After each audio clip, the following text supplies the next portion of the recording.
भाई मुझे fat loss करना है, लेकिन मुझे ये नहीं पता कि मुझे कार्डियो कितना करना है। तेज तेज भागूं वर्कआउट के बाद, वेट ट्रेनिंग के बाद, या धीरे धीरे भागूं, साइकिलिंग करूं या स्विमिंग करूं या जॉगिंग करूं, सुबह खाली पेट भागूं, या क्या करना है मुझे फैट लॉस, कार्डियो कैसे इस्तेमाल करूं, ये मुझे नहीं पता। डोंट वरी, आज के इस वीडियो में मैं सारी बात करूंगा कि कार्डियो को कब इंट्रोड्यूस करना होता है, कितना करना होता है, और किस तरीके से आपको अपनी वेट ट्रेनिंग डाइट के साथ उसे प्लान करना है। तो इस वीडियो में आपको ये सारी जानकारी मिलेगी। और अगर आपको हमारे वीडियोस पसंद आते हैं तो make sure thumbs up button यानी कि लाइक बटन को जरूर क्लिक करना और सब्सक्राइब करने की जरूर सोचना। चलिए बढ़ते वीडियो का मैं आगे, लेट्स गो। तो भाई जब फैट लॉस की बात आती है और कार्डियो के इस्तेमाल की बात आती है ना, तो सबसे इंपॉर्टेंट आपको ये चीज समझनी होगी कि आपका गोल क्या है, आपको कहां तक जाना है। क्या आप एक बॉडी बिल्डर हो, 5 से 6% बॉडी फैट, लीन, हार्ड, पत्थर जैसा शरीर बनाना है, या फिर आप एक नॉर्मल फोटोशूट 8-9%, 10% पे बॉडी फैट को लेके जाके फोटोशूट कराना चाहते हो, या फिर आप एक नॉर्मल इंसान हो बिल्कुल ही जो बेली फैट से परेशान है और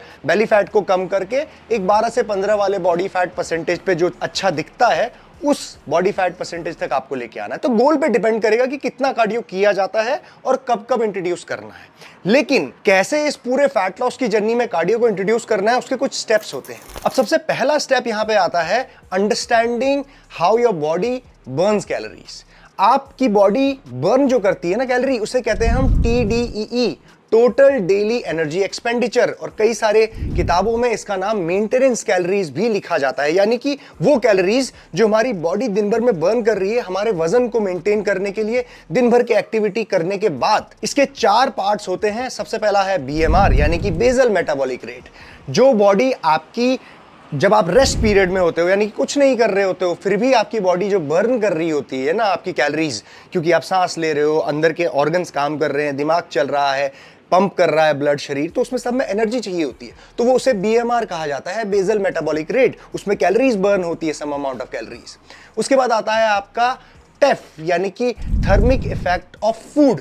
जो आप खाना खा रहे हो ना, उसको पचाने के लिए, डाइजेस्ट करने के लिए बॉडी को मेहनत करनी पड़ती है, उसमें भी कैलोरीज बर्न होती है। खाना पचाने के लिए भी कैलोरीज बर्न होती है, ठीक है। उसके बाद आता है आपका TEA यानी कि T, thermic effect of activity. जब आप वर्कआउट करते हो, एक्सरसाइज करते हो, दौड़ते हो, भागते हो, चलते हो, उससे जो बर्न होती है कैलोरीज, उसको कहा जाता है TEA, टी।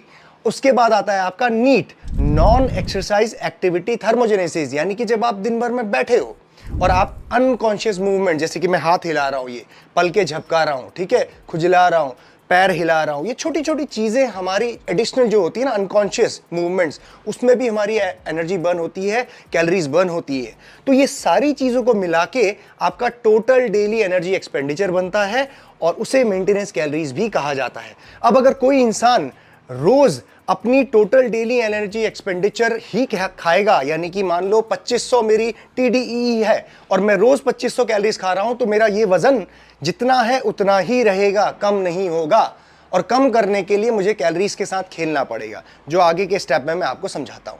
अब एक इंपॉर्टेंट बात TDEE को लेके ये समझो कि भले ही आपका जेंडर सेम है, एज सेम है, हाइट सेम है, वेट सेम है, फिर भी दो अलग अलग इंसानों का TDEE यानी कि मेंटेनेंस कैलोरीज वेरिएशन उसमें आ सकता है, अलग अलग हो सकता है, क्योंकि हम लोगों की एक्टिविटीज, बहुत सारी चीजें अलग अलग होती हैं, सब कुछ समान होने के बावजूद भी। इसीलिए कोई भी इंसान सेम अमाउंट ऑफ कार्डियो करेगा, सबको सेम रिजल्ट्स मिलेंगे, ऐसा नहीं है। सेम अप्रोच करेगा फैट लॉस की, सेम रिजल्ट्स मिलेंगे, ऐसा नहीं है, क्योंकि हमारी TDEE यानी कि मेंटेनेंस कैलोरीज सबकी वेरी करती है और तरीका वेरी करता है कैलोरी बर्न करने का उसकी बॉडी में। दूसरा पॉइंट यहां पे आता है ईट लेस बर्न मोर कैलोरीज। अब देखो कॉन्सेप्ट बहुत सिंपल है, बहुत लोग बोलते हैं इसको, लेकिन कई सारे लोग ना इसमें भी गड़बड़ कर जाते हैं। कैसे? जब आपको ये कहा गया है कि आपको बर्न ज्यादा करना है, कम खाना है, तो उससे आपका फैट लॉस होगा, लेकिन कितना और कौन सी कैलोरीज को हटाना है? आप अगर मील स्किप कर दोगे, ब्रेकफास्ट स्किप कर दोगे, तो इसका मतलब ये नहीं है कि आपका फैट लॉस हो जाएगा, आपका वेट लॉस होगा वहां पे। और वेट लॉस और फैट लॉस में बहुत अंतर होता है। वेट लॉस यानी कि वजन आपका मसल और फैट दोनों से भी हो सकता है, या मसल से ज्यादा हो सकता है और फैट से कम हो सकता है। लेकिन फैट लॉस सिर्फ फैट लॉस होता है। वजन जब फैट से कम हो उसे आइडियल सिचुएशन कहा जाता है। लेकिन अगर वजन आपका मसल और फैट दोनों से कम हो रहा है तो आप अनहेल्दी बन रहे हो, आप बीमार पड़ रहे हो, तो वो आपको नहीं करना है। यानी कि अगर आप बॉडी बिल्डर्स की तरह रोज एक एक घंटा कार्डियो करने लग जाओगे तो हो सकता है कि आपका मसल लॉस बहुत ज्यादा हो जाए, ओवरऑल बॉडी का वेट कम हो, जिसकी वजह से आप अनहेल्दी बनोगे, तो आपका गोल अचीव नहीं होगा यहाँ पे फैट कम करने वाला। फैट बहुत कम होगा, मसल ज्यादा हो जाएगा। ठीक है, तो आइडियल अप्रोच ये होती है कि सबसे पहले तो आप अपनी TDE यानी कि मेंटेनेंस कैलोरीज को फाइंड आउट करने के बाद उसमें कैलोरीज का इंटेक कम करें। चाहे आप फूड से उसको कम कर रहे हैं या बर्न ज्यादा कर रहे हैं, ये आपके ऊपर निर्भर करता है। और वो करने के साथ साथ आप अपने फूड को, सबसे इंपॉर्टेंट तरीका है उसको क्लीन करने का। स्किप कुछ नहीं करना है, कोई खाना नहीं छोड़ना है, फास्टिंग नहीं करनी है। आपने अनवांटेड कैलोरीज को, fried stuff, unwanted sugar, unwanted carbohydrate जो बहुत ज्यादा अमाउंट में खा रहे हो, 10-10 रोटियां खा रहे हो एक साथ, उसको कम करना होगा। ठीक है, राइस बहुत सारा खा रहे हो, 2-2 प्लेट, 3-3 प्लेट, तो उसको कम करना होगा। सही अमाउंट में फूड खाना होगा, तब जाके आपका जो बॉडी होगी वो कैलोरीज फैट से बर्न करेगी, जो बॉडी में लगा हुआ फैट है। ठीक है, तो इस तरीके से दूसरा स्टेप आपको फॉलो करना होगा। तीसरा बहुत इंपॉर्टेंट पॉइंट यहां पे आता है कि add weight training routine at least 4 to 5 days. अब इसका क्या रीजन है? जब आप वेट ट्रेनिंग यानी कि वजन को उठाते हो तो वो आपके मसल्स को एक्टिवेट करता है। अब जब आप फैट लॉस कर रहे होते हो, कम कैलोरीज खा रहे होते हो, तो आपकी जो बॉडी होती है ना, वो बॉडी में ही लगी हुई स्टोर्ड एनर्जी बर्न करती है। और स्टोर्ड एनर्जी क्या है? मसल और फैट दोनों। तो बॉडी को फर्क नहीं पड़ेगा कि वो मसल तोड़े या फैट तोड़े, उसको जो हाथ पड़ेगा वो वहां से तोड़ के एनर्जी बना लेगी और उसको ब्रेक कर देगी। लेकिन ये आपकी जिम्मेदारी है कि जो आपका हार्ड अर्न मसल है, जो मेहनत से आपने इकट्ठा किया, उसको बचा के रखना। अब उसको कैसे बचा के रखोगे? जब आप वेट ट्रेनिंग करोगे। जब भी हम मसल को वेट ट्रेनिंग देते हैं तो बॉडी को ये पता चलता है कि अच्छा ये मसल की जरूरत है मुझे, क्योंकि इसको भारी वजन उठाना पड़ रहा है। तो यानी कि मसल बचा के रखना है बेटा, अभी छोड़ना नहीं है मसल को। फैट पे टैप करो क्योंकि फैट की जरूरत नहीं है। तो मसल को प्रोटेक्ट करने का एक ही तरीका है कम कैलोरीज में, कि डू वेट ट्रेनिंग। और वेट ट्रेनिंग भी ऐसी कि जिसमें आप इनफ इंटेंसिटी का वेट उठा रहे हो, ताकि वो बॉडी को लगे कि इस मसल की जरूरत है, इतना 50 किलो का डंबल हिलाने के लिए इतना मसल तो चाहिए होगा। तो इसीलिए बॉडी तभी उस मसल को प्रिजर्व करती है। और अगर नहीं आप ऐसा करोगे, वेट ट्रेनिंग नहीं करोगे, खाली कार्डियो किए जा रहे हो, डाइट कट किए जा रहे हो, तो आपका मसल नहीं बचेगा। ये लिख के ले लो आप। सो ट्रेनिंग, वेट ट्रेनिंग बहुत ही जरूरी है। कोई भी इंसान हो आप, बच्चे बूढ़े, कोई भी, किसी भी लेवल के, जेंडर से कोई फर्क नहीं पड़ता, male female, any age. So you have to train. Weight training करनी ही पड़ेगी, तभी आपका मसल सेव रहेगा। फोर्थ और फाइनल स्टेप आता है नाउ यू ऐड कार्डियो। अब कार्डियो को ऐड करने का समय आ गया है। जब आपने अपनी ट्रेनिंग को फिक्स कर लिया, यानी कि वेट ट्रेनिंग को, अपने फूड को फिक्स कर लिया, अब इंट्रोड्यूस करो कार्डियो को।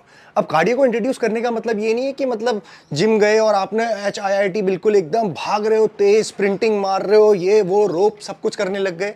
बिल्कुल भी नहीं। ये सब करने से आप बहुत ही ज्यादा टायर्ड हो जाओगे। कम कैलोरीज, वेट ट्रेनिंग, साथ में ये, काम खराब, डेड। ठीक है, बॉडी का यहाँ पे सबसे बड़ा पर्पस है आपको सही तरीके से रिकवर करना।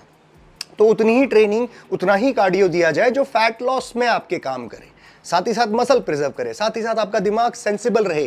काम धंधा भी करना होगा ना, मतलब पढ़ाई वढ़ाई करते होगे, कुछ जॉब पे जाते होगे, वहाँ ऑफिस में बैठ के सोते रहोगे, हैं, तो ये सब नहीं करना होता। तो इसीलिए उतना ही कार्डियो ऐड करना है जो सही हो आपके गोल के लिए। अब किस तरह का कार्डियो? स्टेडी स्टेट कार्डियो नाम की एक चीज होती है, जिसे कहा जाता है धीरे धीरे हम इंक्लाइंड में, मैंने ट्रेडमिल में मैं इंक्लाइंड में वॉक कर रहा हूँ, ज्यादा तेज नहीं, वॉक कर रहा हूँ। ठीक है, जॉग कर रहा हूँ पार्क में, धीरे धीरे हल्के हल्के जॉग कर रहा हूँ, साइकिलिंग कर रहा हूँ धीरे धीरे। ठीक है, या फिर स्टेप्स नॉर्मल वॉकिंग कर रहा हूँ लंबे प्रोलॉन्ग पीरियड तक, यानी कि आधा घंटा 45 मिनट तक। तो इस तरीके की चीजें आपको स्टेडी स्टेट कार्डियो में आती हैं। कैसे स्टार्ट करोगे?